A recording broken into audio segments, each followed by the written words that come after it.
आज से हम शुरू करेंगे अध्याय 4 द्विघात समीकरण।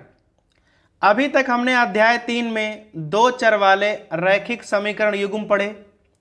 वहां दोनों ही समीकरण रैखिक अर्थात एक घात के होते थे।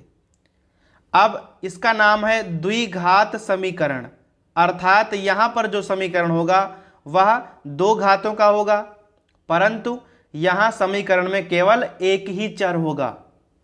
सबसे पहले जानेंगे हम कि द्विघात समीकरण का मानक रूप क्या होता है।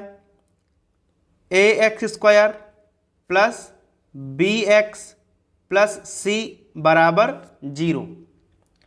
अब यहां ध्यान देने वाली बात यह है कि यहां केवल एक ही चर है x और x की दो घातें हैं, इसीलिए इसे हम द्विघात समीकरण कहते हैं।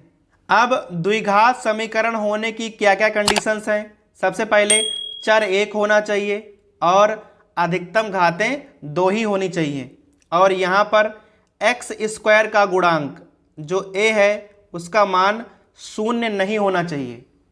यदि हम a का मान शून्य कर देंगे यहाँ पर तो केवल बचेगा bx प्लस c बराबर 0।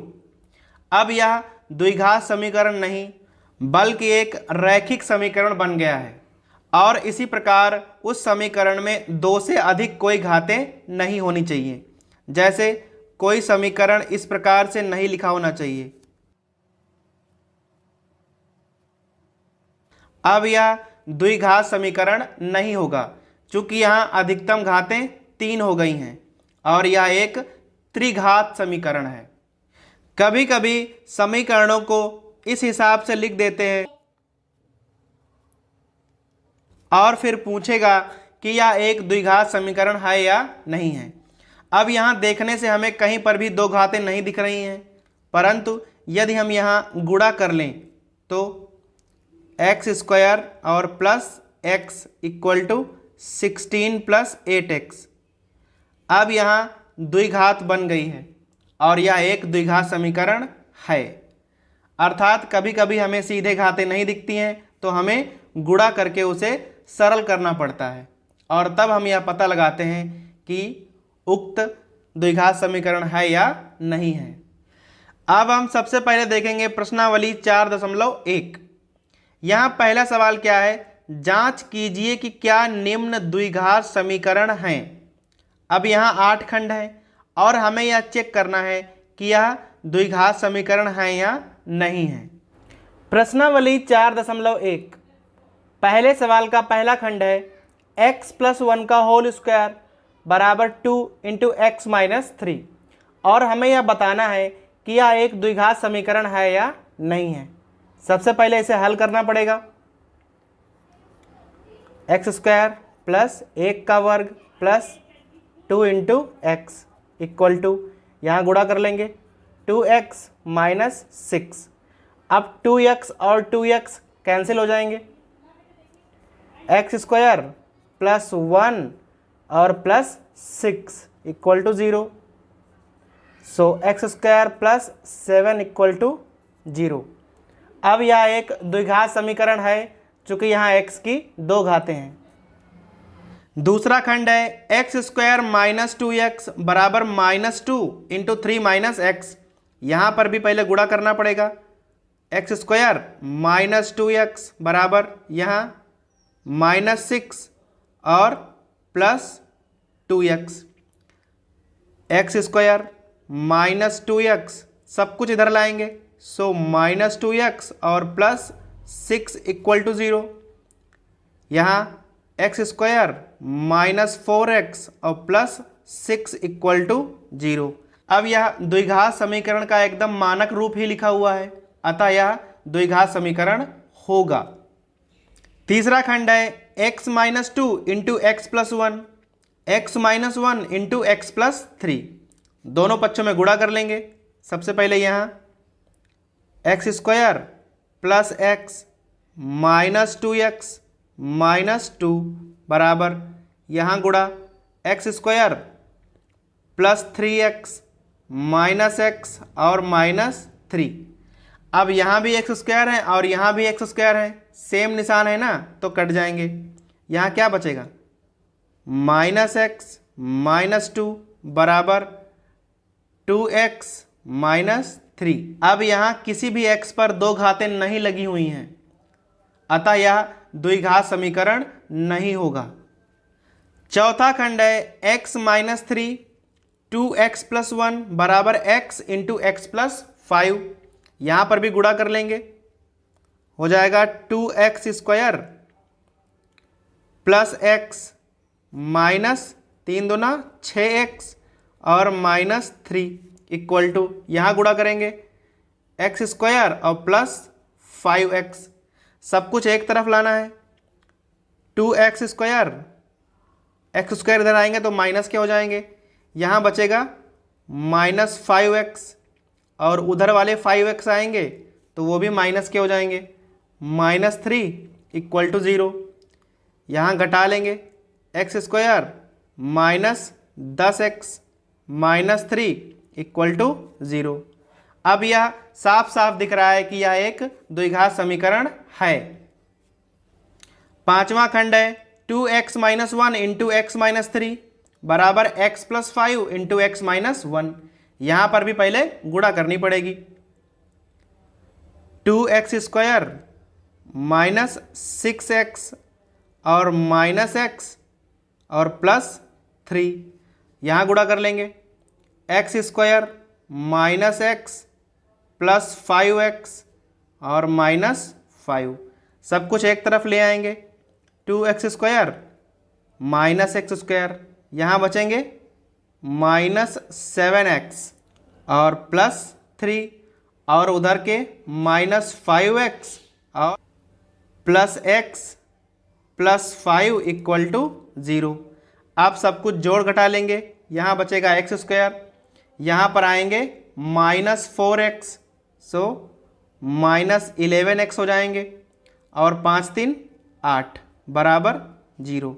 अब यह भी एक द्विघात समीकरण है। छठा खंड है x square plus 3x plus 1 बराबर x माइनस 2 का होल स्क्वायर। अब इधर हम पहले होल स्क्वायर खोल देंगे, so x square plus 3x plus 1 equal to, यहाँ एक्स स्क्वायर प्लस 2 का वर्ग माइनस 2 गुणे x और गुणे 2। अब सबसे पहले एक्स स्क्वायर और एक्स स्क्वायर कैंसिल हो जाएंगे, यहाँ बचेगा 3x प्लस 1 और यहाँ 4 माइनस 4x। अब समीकरण में कहीं भी कोई भी x की दो घातें नहीं हैं, अतः यह द्विघात समीकरण नहीं होगा। सातवां खंड है x प्लस 2 का whole cube equal to 2x into x square minus 1। अब यहाँ सबसे पहले हम होल क्यूब को खोल लेंगे, a cube plus b cube और plus 3ab into a plus b बराबर इधर 2x क्यूब माइनस 2x।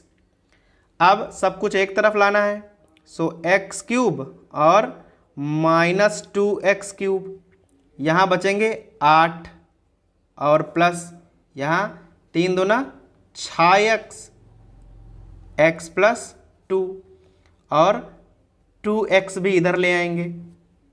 अब यहाँ हमें घटा देना है, क्या बचेगा माइनस एक्स क्यूब प्लस 8 और प्लस यहाँ गुणा करनी पड़ेगी 6x स्क्वायर और plus 12x plus 2x equal to 0।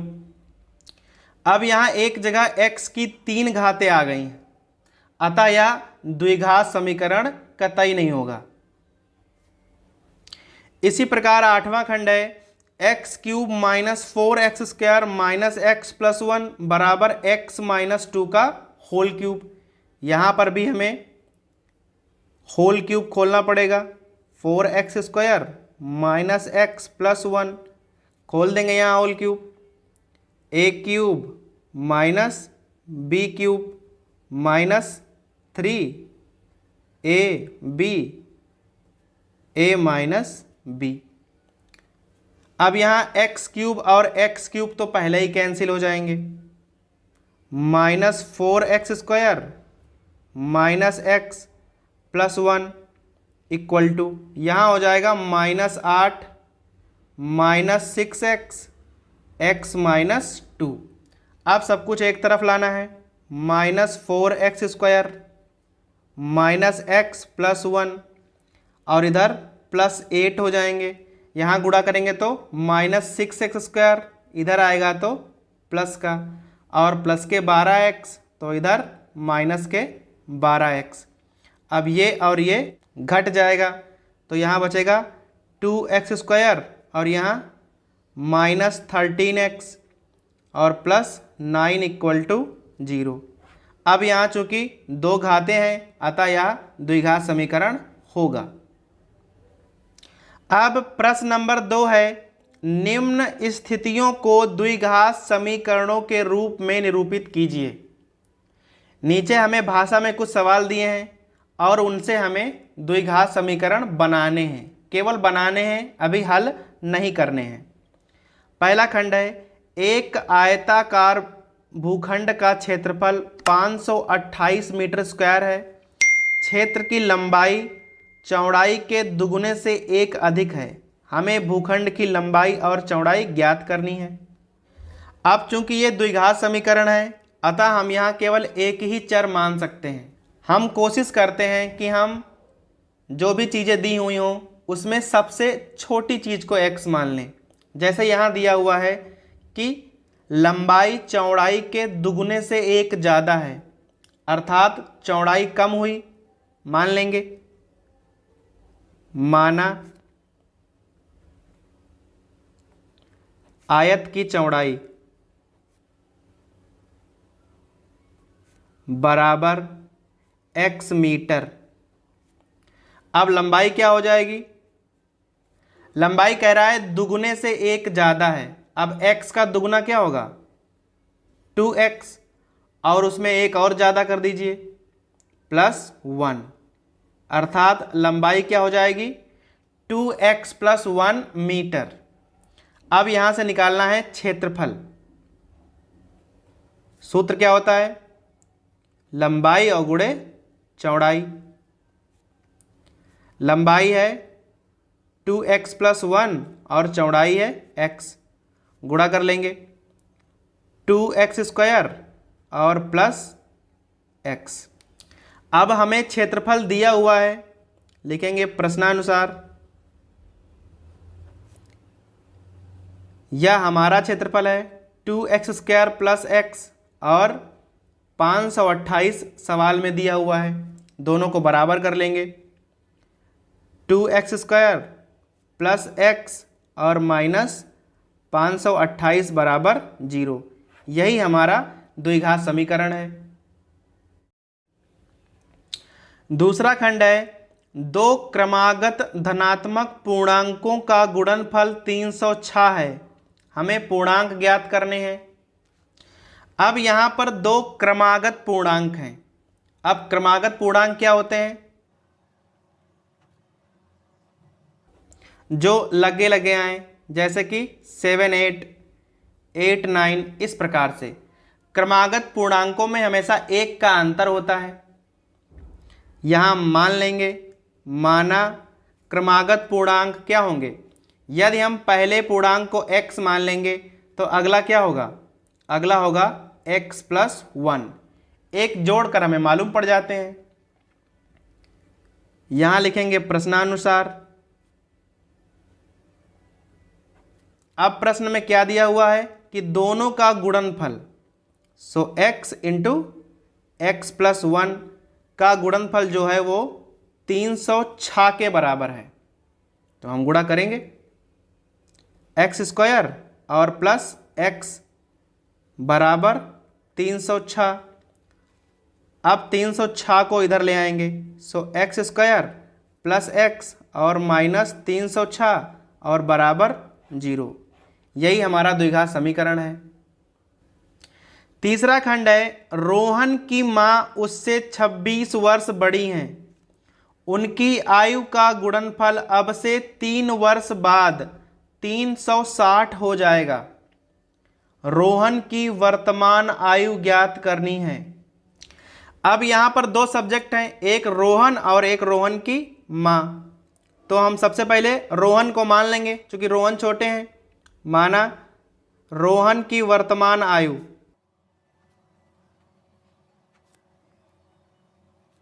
बराबर x वर्ष। अब रोहन की माता की आयु बराबर, अब रोहन की मां रोहन से 26 वर्ष बड़ी हैं, तो हमें 26 जोड़ना पड़ेगा, x प्लस 26 वर्ष। अब या तो हो गई वर्तमान आयु, पर कह रहा है कि अब से 3 वर्ष बाद, तो यहां लिखेंगे 3 वर्ष बाद रोहन। अब 3 वर्ष बाद रोहन x प्लस 3 वर्ष के हो जाएंगे, और मां जो पहले से x प्लस 26 साल की हैं, 3 साल के बाद x प्लस 26 में 3 और जोड़ दीजिए, 29 साल की हो जाएंगी। अब कह रहा है कि दोनों की आयु का गुणनफल 360 है। प्रश्नानुसार गुणा करेंगे, या रहे रोहन और या उनकी माता जी, और बराबर 360। यहाँ x square plus 29x plus 3x और 29 दिया 87 और बराबर 360। सो एक्स स्क्वायर 29 3 32x प्लस 87 और माइनस 360 बराबर 0। यहाँ हो जाएगा एक्स स्क्वायर और प्लस 32x। अब यहाँ घटा देंगे, माइनस 273 और बराबर 0। यही हमारा द्विघात समीकरण है। चौथा खंड है, एक रेलगाड़ी 480 किलोमीटर की दूरी समान चाल से तय करती है। यदि इसकी चाल 8 किलोमीटर प्रति घंटा कम होती तो उसे 3 घंटे अधिक लगते। हमें रेलगाड़ी की चाल ज्ञात करनी है। अब सबसे पहले हम रेलगाड़ी की चाल मान लेंगे। रेलगाड़ी की सामान्य चाल बराबर x किलोमीटर प्रति घंटा। अब दूरी कितनी है? दूरी है 480 किलोमीटर। तो समय कितना लगेगा? समय बराबर क्या होता है? दूरी बटे चाल। दूरी है 480 और चाल है x घंटे। अब रेलगाड़ी की चाल 8 किलोमीटर प्रति घंटा कम करनी है।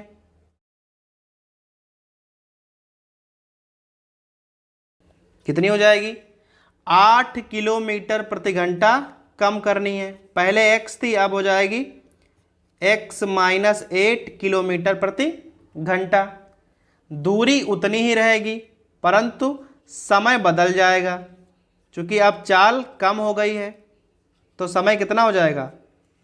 दूरी बटे नई वाली चाल और घंटे। अब प्रश्नानुसार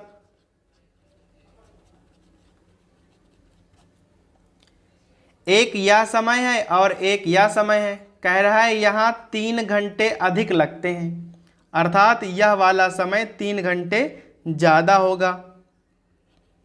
यदि हम नए वाला समय लिखें और उसमें से पुराना वाला समय घटा दें तो बराबर 3 घंटा आना चाहिए। यहाँ एलसीएम लेना पड़ेगा, x माइनस 8। अब यहाँ दोनों ही जगह 480 हैं, कॉमन निकाल लेंगे। यहाँ x से गुणा होगी तो x हो जाएगा, इधर ऋण है तो चिन्ह बदल जाएंगे, माइनस का x हो जाएगा और प्लस का 8 और बराबर 3। अब हम चाहें तो 3 से ऐसे काट भी सकते हैं, 16 3 48। अब हमें तिरछी गुणा करनी पड़ेगी, यहाँ x और x कैंसिल हो जाएंगे, 16 अट्ठे 128 और यहाँ गुणा करेंगे तो एक्स स्क्वायर माइनस 8x और उधर आएगा 128। सब कुछ एक तरफ ले आएंगे, एक्स स्क्वायर माइनस 8x और माइनस 1280 बराबर 0। यही हमारा द्विघात समीकरण है।